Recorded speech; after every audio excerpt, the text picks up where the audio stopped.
Dear students, मैं हूँ Mrs Hibatur Rauf, assistant professor physics. आज हम पढ़ेंगे चैप्टर नंबर 13 करंट इलेक्ट्रिसिटी। और आज का हमारा टॉपिक है sources of current, effects of current, जिसमें हीटिंग इफ़ेक्ट, मैग्नेटिक इफ़ेक्ट और chemical effect. Sources of current हम देखेंगे, सोर्सेज ऑफ करंट क्या है और सोर्सेज ऑफ करंट की ज़रूरत क्यों पड़ती है। जब हम दो कंडक्टर्स को जो कि डिफरेंट पोटेंशियल्स पे हों, एक हायर पोटेंशियल पे एक लोअर पोटेंशियल पे, क्या मतलब इसका कि आपके पास एक कंडक्टर होगा जो पॉजिटिवली चार्ज होगा और एक कंडक्टर होगा जो नेगेटिवली चार्ज होगा, जिस पे नेगेटिवली चार्ज होगा। दोनों कंडक्टर्स को हम एक तार से जोड़ देते हैं। ये डायग्राम आपके सामने है। एक पॉजिटिव कंडक्टर है और एक नेगेटिव कंडक्टर है, जिसको एक तार के साथ जोड़ दिया गया।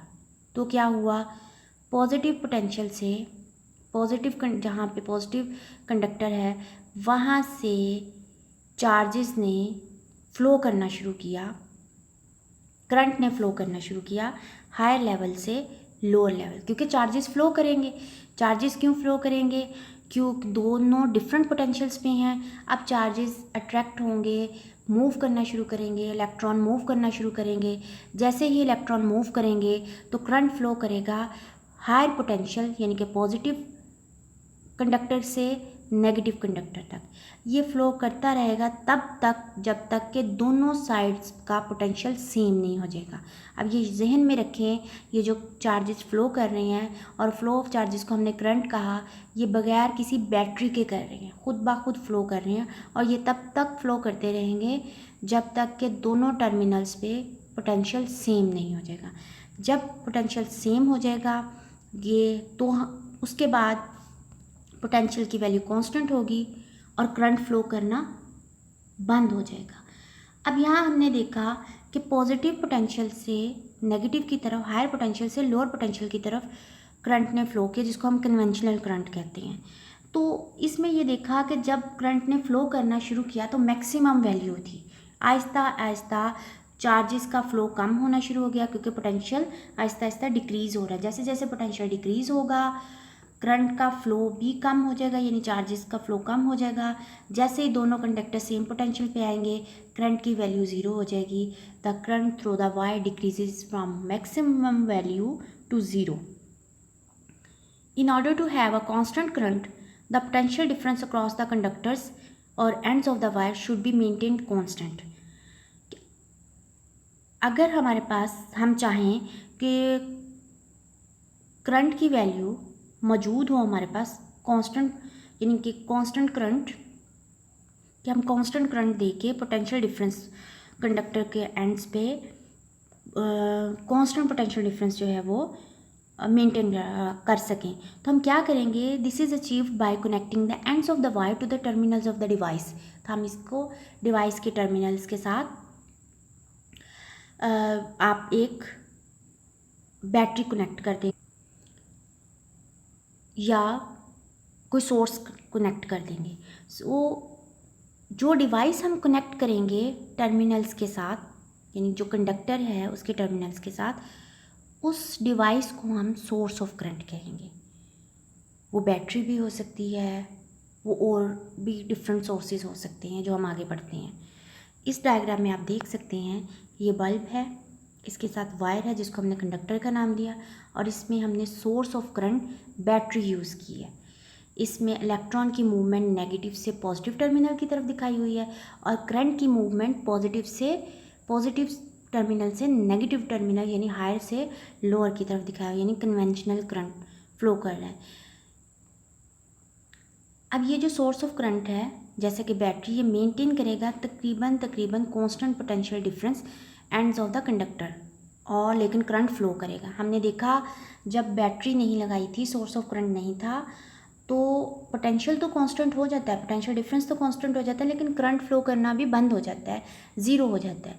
तो हम चाहते हैं कि पोटेंशियल भी कांस्टेंट रहे लेकिन करंट फ्लो करता रहे, तो उसके लिए हमने सोर्स ऑफ करंट यूज़ किया, जिसको यहाँ पे डिवाइस को हमने बैटरी का नाम दिया। Every source of current converts, कोई जो भी हम सोर्स ऑफ करंट डिवाइस लगाएंगे वो क्या करेगा, वो कोई भी नॉन इलेक्ट्रिकल एनर्जी यानी करंट के अलावा कोई भी एनर्जी होगी जिसको इलेक्ट्रिकल एनर्जी यानी करंट में कन्वर्ट करेगा।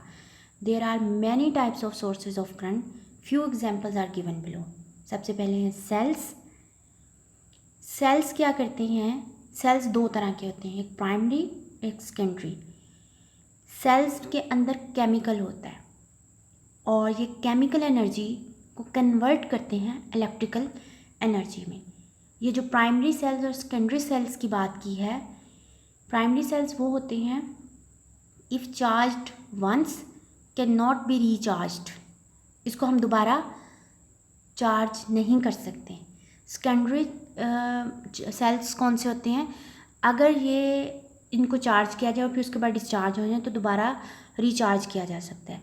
प्राइमरी सेल की एग्जांपल है जो हम घरों में वॉल क्लॉक्स हैं, घड़ियाँ हैं, वॉल क्लॉक्स में सेल डालते हैं। जब सेल ख़त्म हो जाता है कभी भी उस सेल को हम चार्ज नहीं करते बल्कि उसको निकाल के फेंक देते हैं, नया सेल ला के डाल देते हैं। मोबाइल फ़ोन की जो बैटरी है जब वो ख़त्म हो जाती है, उसकी चार्जिंग ख़त्म होती है, आहिस्ता आहिस्ता वो डिस्चार्ज हो जाता है तो फिर हम उसको दोबारा से चार्ज कर लेते हैं। तो जो घड़ियों में डलने वाले सेल हैं उनको हम प्राइमरी सेल्स कहेंगे और जो मोबाइल फ़ोन में बैटरीज हैं उसको हम सेकेंडरी सेल्स कहेंगे। Primary cells recharging for recharging whole material DC is to be replaced. It can easily be charge by giving supply, supply दे के हम इसको चार्ज कर सकते हैं। Primary cells light in weight यानी हल्के फुल्के से होते हैं। Secondary cells heavy in weight, वजनी होते हैं, भारी भारी होते हैं। और primary cells mostly used for intermittent work with low current rate यानी उसमें करंट रेट बहुत कम होता है। Can be used for continuous conditions rating with heavy load currents यानी इसमें बहुत ज़्यादा हैवी लोड का करंट की यूज़ होने की ज़रूरत होगी।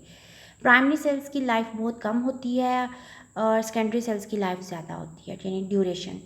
और प्राइमरी सेल्स की एग्जांपल है डैनियल सेल है और ड्राई सेल्स वगैरह हैं। और सेकेंडरी सेल्स में हमारे पास निकल आयरन की जो ये बैटरीज़ हैं उनकी बात कर रहे हैं। ये आपके सामने प्राइमरी सेल है जो घड़ियों में लगाए जाते हैं और ये बैटरीज़ जो हैं ये आपके पास सेकेंडरी सेल्स के तौर पे काम करती हैं। अब ये आपके पास सोर्स ऑफ करंट है, दोनों का मकसद क्या है, ये करंट प्रोड्यूस करती है। कैसे, नॉन इलेक्ट्रिकल एनर्जी जो कि सेल्स में है केमिकल एनर्जी को कन्वर्ट करती है इलेक्ट्रिकल एनर्जी में यानी कि करंट में। दूसरा सोर्स ऑफ करंट आपके पास है जनरेटर मैकेनिकल एनर्जी को इलेक्ट्रिकल एनर्जी में कन्वर्ट करता है। तीसरा सोर्स है आपके पास सोलर सेल लाइट एनर्जी को यानी सन लाइट को इलेक्ट्रिकल एनर्जी में कन्वर्ट करता है यानी कि करंट में। चौथा है थर्मोकपल्स थर्म यानी हीट, ये हीट एनर्जी को कन्वर्ट करेगा इलेक्ट्रिकल एनर्जी में। हमने यहाँ 4 सोर्सेज पढ़े, सेल्स, जनरेटर, सोलर सेल्स और थर्मोकपल्स। अब ये जो करंट किसी भी डिवाइस में से जब पास करता है, किसी भी सोर्स ऑफ करंट के थ्रू किसी भी कंडक्टर में जब करंट पास करता है तो उस कंडक्टर पे करंट पास करने के बाद कुछ असरात मुरतब होते हैं, उन को हम इफ़ेक्ट्स ऑफ करंट कहते हैं। Presence of electric current can be detected various types of effects which it produces, जिसमें हीटिंग इफ़ेक्ट है, मैग्नेटिक इफ़ेक्ट है, केमिकल इफ़ेक्ट है। Heating effect, magnetic effect, chemical effect को हम पहले पढ़ेंगे, साथ हम ये देखेंगे कि इन इफ़ेक्ट से को हम यूज़ कहाँ करते हैं। अगर हीट प्रोड्यूस हो रही है करंट की वजह से, वो कहाँ यूटिलाइज्ड हो रही है, केमिकल इफ़ेक्ट प्रोड्यूस हो रहा है तो वो कहाँ यूटिलाइज्ड हो रहा है, और इसी तरह मैग्नेटिक इफ़ेक्ट। सबसे पहले हम देखेंगे हीटिंग इफ़ेक्ट। जब किसी भी कंडक्टर में से करंट फ्लो करता है तो उसमें हीट जनरेट होती है कंडक्टर के अंदर, क्यों जनरेट होती है? जब इलेक्ट्रॉन कंडक्टर में जो फ्री इलेक्ट्रॉन्स हैं वो मूव करते हैं तो वो एक दूसरे के साथ कोलाइड करते हैं, उनकी कुलियन होती है। उस कुलियन की वजह से उस कुलियन की वजह से उसके अंदर हीट प्रोड्यूस होगी। जैसे आप अपने हाथों को रब करें तो हीट प्रोड्यूस होती है, इसी तरह जब इलेक्ट्रॉन्स आपस में कोलाइड करते हैं तो उससे भी हीट प्रोड्यूस होती है। अब ये डिपेंड किस पे करता है? हीटिंग इफेक्ट जो है ये डिपेंड किस पे करेगा, यानी हीटिंग इफेक्ट प्रोड्यूस किस वजह से होता है? रेजिस्टेंस ऑफ द कंडक्टर की वजह से। अगर कंडक्टर की रेजिस्टेंस ज़्यादा है तो ज़्यादा हीट प्रोड्यूस होगी। कुल number of collisions between the electrons, between the free electrons, वो इंक्रीज़ कर जाएगा। दूसरा ये डिपेंड करता है time for which the current flows, कितनी देर के लिए उस करंट में से उस कंडक्टर में से करंट फ्लो कर रहा है। The longer the time the amount of heat production is high, जितनी ज़्यादा देर के लिए उसमें से फ्लो करेगा उतना उसमें हीट की प्रोडक्शन हाई हो जाएगी। इसकी एग्जांपल आप ऐसे ले लें कि घर में अगर हम टीवी ऑन करते हैं तो टीवी को अगर 5 मिनट्स के लिए ऑन करें और ऑफ़ कर दें तो हम टीवी की बैक साइड पे हाथ लगा के देखें तो वो हीट अप नहीं हुआ होता। लेकिन अगर हम टीवी को 3 से 4 घंटे के लिए ऑन रखें, ठीक है, और टीवी देखते रहे, उसके बाद जाके उसकी बैक साइड पे हाथ लगाएं तो आप देखेंगे कि वो हीट अप हुआ होगा। तो ये हीटिंग इफेक्ट प्रोड्यूस होता है जितनी ज़्यादा देर के लिए करंट पास करेगा। नंबर 3, जितनी higher amount of the current produce pass करेगा उतनी ज़्यादा अमाउंट की एनर्जी, हीट एनर्जी उसमें प्रोड्यूस होगी, हीट जनरेट होगी। इन सब को अगर हम सम अप करें तीनों पे जिन पे ये डिपेंड कर रहा है तो एक फार्मूले में हम इसको लिख सकते हैं। Hence the heating effect produced by an electric current a conductor resistance I through a conductor, यानी करंट I है through a conductor of resistance R और time t is given by H is equal to I square RT। H आपके पास heat है, I current है, R आपके पास resistance है, T stands for time, और इस इक्वेशन को हम जोल्स इक्वेशन कहते हैं हीटिंग इफेक्ट के लिए। अब ये हीटिंग इफेक्ट इस्तेमाल कहाँ होता है, इसकी एप्लीकेशंस क्या है? ये इस्त्री में, इस्त्री जो गर्म होती है उसके अंदर कॉइल रखी होती है, जब उसमें से करंट पास करता है तो वो हीट प्रोड्यूस करता है। केटल, ये जो पानी गर्म करने के लिए इलेक्ट्रिक केटल यूज़ करते हैं वो, प्रेशर कुकर, और भी बहुत सारी इसकी एग्जांपल्स हैं। दूसरा है magnetic effect of electric current. जब किसी कंडक्टर में से करंट पास करेगा तो हम पहले पढ़ा हमने उसमें हीट प्रोड्यूस होती। अब हम देखेंगे उसमें मैग्नेटिक इफेक्ट भी प्रोड्यूस होता है। वो कैसे? उसके लिए ये एक एक्सपेरिमेंट किया गया कि एक कंडक्टर है, ये आपके पास एक रॉड है, इस रॉड को तार से जोड़ के एक सेल लगा दिया गया, करंट फ्लो करना शुरू किया हायर पोटेंशियल से लोअर पोटेंशियल की, यानी आपके पास ये हायर पोटेंशियल अपर है, लोअर नेगेटिव टर्मिनल नीचे है, हायर से लोअर की तरफ करंट फ्लो करना शुरू हो गया। इस कंडक्टर के इर्द गिर्द एक हार्ड बोर्ड रख दिया गया, यानी उस कंडक्टर को, रॉड को एक गत्ते के में से गुजार के उसके साथ तार लगा के और बैटरी लगाई है।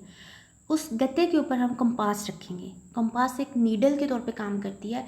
जहाँ मैग्नेटिक फील्ड होगा उसके अंदर एक नीडल होती है, वो मैग्नेटिक फील्ड होगा वो डिफ्लेक्ट हो जाएगी, वो डिटेक्ट करेगी कि मैग्नेटिक फील्ड मौजूद है या नहीं है, क्योंकि मैग्नेटिक फील्ड लाइंस मैग्नेट में नॉर्थ पोल से एमिट होके साउथ पोल की तरफ जाती हैं। अगर मैग्नेटिक फील्ड होगा तो जो कंपास हम यूज़ करेंगे उसकी नीडल डिफ्लेक्ट करेगी। इस बोर्ड के ऊपर उस कंपास को रख देंगे। कंपास को हम देख के रखने के बाद हम नोट करेंगे कि उसकी नीडल डिफ्लेक्ट कर रही है। कंपास की नीडल जो डिफ्लेक्ट करेगी उसके साथ हम डॉटेड लाइंस लगा देंगे, और वो कंपास की जो नीडल की डिफ्लेक्शन के साथ साथ जो डॉटेड लाइंस लगाई, डिफ्लेक्शन के साथ साथ जब उसको कंपास को उठाया तो हमने देखा कि वो सर्कुलर पाथ सा बन गया। इस एक्सपेरिमेंट ने ये बताया कि जहाँ इलेक्ट्रिक फील्ड है वहाँ मैग्नेटिक फील्ड भी। जैसे ही इलेक्ट्रिक फील्ड को स्विच ऑफ किया, बटन ऑफ कर दिया, जैसे ही स्विच ऑफ किया, बैटरी उतार दी, करंट फ्लो करना बंद हो गया, तब उसके पास कंपास रखी तो किसी किस्म का कोई करंट, किसी किस्म की कोई डिफ्लेक्शन नहीं हुई। तो यहाँ से उन्होंने साबित किया कि जहाँ इलेक्ट्रिक करंट होगा वहाँ मैग्नेटिक इफेक्ट भी होगा। सो मैग्नेटिक इफेक्ट जो इलेक्ट्रिक इफेक्ट की वजह से प्रोड्यूस होता है, इसको हम इलेक्ट्रोमैग्नेटिक इफेक्ट बोलते हैं. It is observe that when a compass is brought near a current carrying conductor, the needle of compass gets deflected because of flow of electricity. This shows that electric current produces a magnetic effect. अब ये magnetic effect जो है इसको हम use कहाँ करेंगे, यानी इसकी एप्लीकेशंस क्या हैं. इसकी एप्लीकेशंस है इलेक्ट्रिक डोर बेल्स, ये जो घरों में हमारे डोर बेल्स लगी होती हैं, ये इलेक्ट्रिक फ़ैन में यूज़ होता है, और इलेक्ट्रिक मोटर्स में ये मैग्नेटिक इफेक्ट यूज़ किया जाता है, ये यूज़ होता है. तीसरा इफेक्ट है chemical effect of electric current. Chemical effect से क्या मुराद है कि आप किसी केमिकल का सॉल्यूशन लेंगे, उस सॉल्यूशन के अंदर आप कॉपर की रॉड्स को रखेंगे, 2 रॉड्स रखेंगे, उन 2 रॉड्स के साथ तारे लगा के बैटरी के साथ लगा देंगे. बैटरी के जिस टर्मिनल के साथ कॉपर रॉड बैटरी के जिस टर्मिनल पॉजिटिव टर्मिनल के साथ कनेक्टेड होगी वो पॉजिटिवली चार्ज होगी, उसको हम एनोड कहेंगे, और जो नेगेटिव टर्मिनल के साथ कनेक्टेड होगी उसको हम कैथोड कहेंगे. और इसके अंदर केमिकल डाल देंगे, केमिकल का सॉल्यूशन. जब केमिकल का सॉल्यूशन डालेंगे तो क्या होगा, इस डायग्राम में आप देखें, इसमें हमने कॉपर सल्फेट का सॉल्यूशन डाला है और 2 कॉपर की प्लेट्स ली हैं, उसके साथ हमने बैटरी कनेक्ट कर दी है. बैटरी कनेक्ट करके इसको कहते हैं इलेक्ट्रोप्लेटिंग, यानी कॉपर प्लेट्स के साथ बैटरी को कनेक्ट करके जो सर्किट शो किया है सिंपल सा, इसको हम इलेक्ट्रोप्लेटिंग कहते हैं. कॉपर सल्फेट का सॉल्यूशन लिया, उसमें डाल दिया. जब सॉल्यूशन डालेंगे तो क्या होगा, उसमें से बटन ऑन करेंगे, करंट पास करेगा. जब करंट पास करेगा कंडक्टिंग लिक्विड में से, ये लिक्विड ऐसा होगा जो कंडक्ट करेगा, वो केमिकल रिएक्शन प्रोड्यूस करेगा, और रिजल्टिंग इफेक्ट्स आर कॉल्ड, उसकी वजह से जो रिजल्ट्स हमें मिलेंगे उसको हम केमिकल इफेक्ट्स ऑफ करंट कहेंगे. Process of depositing a layer of any desired metal on another material by means of electricity is called electroplating. Electroplating क्या होगी, ये जो प्लेट्स आपने इसमें रॉड्स के तौर पे रखी हुई हैं, कॉपर प्लेट, और बैटरी के साथ कनेक्ट कर दी, सॉल्यूशन डाल दिया, बैटरी ऑन कर दी, डिकम्पोजिशन होगी, जो इसके अंदर सॉल्यूशन है वो डिकम्पोज्ड होगा, यानी केमिकल इफेक्ट प्रोड्यूस होगा करंट के पास करने से. कॉपर सल्फेट डिकम्पोज होके आयंस में कन्वर्ट हो जाएगा, कॉपर आयन और sulphate ion. Copper ion copper पे पॉजिटिव आयन होंगे और सल्फेट पे नेगेटिव आयन होंगे. कॉपर आयंस जाके कैथोड पे डिपॉजिट हो जाएंगे क्योंकि वो नेगेटिव टर्मिनल उसको अपनी तरफ खींचेगा कैथोड, और एनोड सल्फेट आयंस को अपनी तरफ खींचेगा. इस प्रोसेस को हम कहते हैं इलेक्ट्रोप्लेटिंग और electrolysis.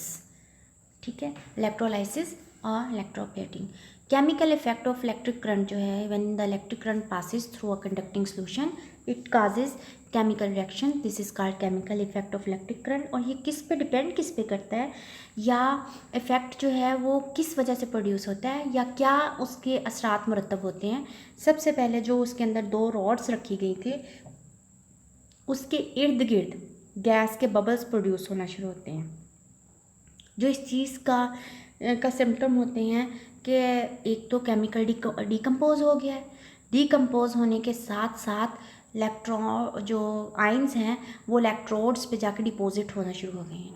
Deposit of metal on the electrodes, यानी जो मेटल के ऊपर इलेक्ट्रोड्स पे डिपोजिशन होती है, और केमिकल जो आपने रखा उसका कलर चेंज होता है, क्योंकि कॉपर सल्फेट सॉल्यूशन का कलर और होगा, कॉपर आयंस और सल्फेट आयंस के कलर चेंज टूटने की वजह से उसका कलर चेंज हो जाएगा. इलेक्ट्रोलाइसिस, इसकी एप्लीकेशन क्या है, इसकी एप्लीकेशन इलेक्ट्रोलाइसिस ऑफ वाटर को भी, पहले हम कॉपर सल्फेट भी इसकी इलेक्ट्रोलाइसिस ही देखा. अगर हम पानी को, वाटर को अगर हम उसको डिकम्पोज करें, करंट पास करें, तो उसके जो आयंस का बनना है, कौन से आयंस बनेंगे पानी में, एक हाइड्रोजन आयन बनेगा, एक ऑक्सीजन आयन बनेगा, इसको हम इलेक्ट्रोलाइसिस कहते हैं. आयंस के बनने को हम इलेक्ट्रोलाइसिस कहते हैं, और हाइड्रोजन और ऑक्सीजन आयन के बनने को हम कहेंगे electrolysis of water. When electric current is pass through water, oxygen gas bubbles are produced at the electrode connecting to the positive terminal of the battery and hydrogen gas के जो bubbles हैं वो produce होंगे electrode पे जो कि negative terminal of the battery से connected होंगे। ये आप देख सकते हैं ऑक्सीजन के पॉजिटिव वाली बैटरी वाली साइड पे है। आप इसको देखें कि ये ऑक्सीजन के बबल्स दिखाए हुए हैं और ये नीचे इसकी पॉजिटिव बैटरी दिखाई हुई है। और इसी तरह इस साइड पे आप हाइड्रोजन को देखें और हाइड्रोजन नेगेटिव बैटरी, क्योंकि हाइड्रोजन पे पॉजिटिव आयन होते हैं। सो कैथोड और एनोड और वेसल यानी कंटेनर है जिसके अंदर आपने वाटर को रखा हुआ है। ये था आपका केमिकल इफेक्ट। ये था आज का आपका लेक्चर। Thank you.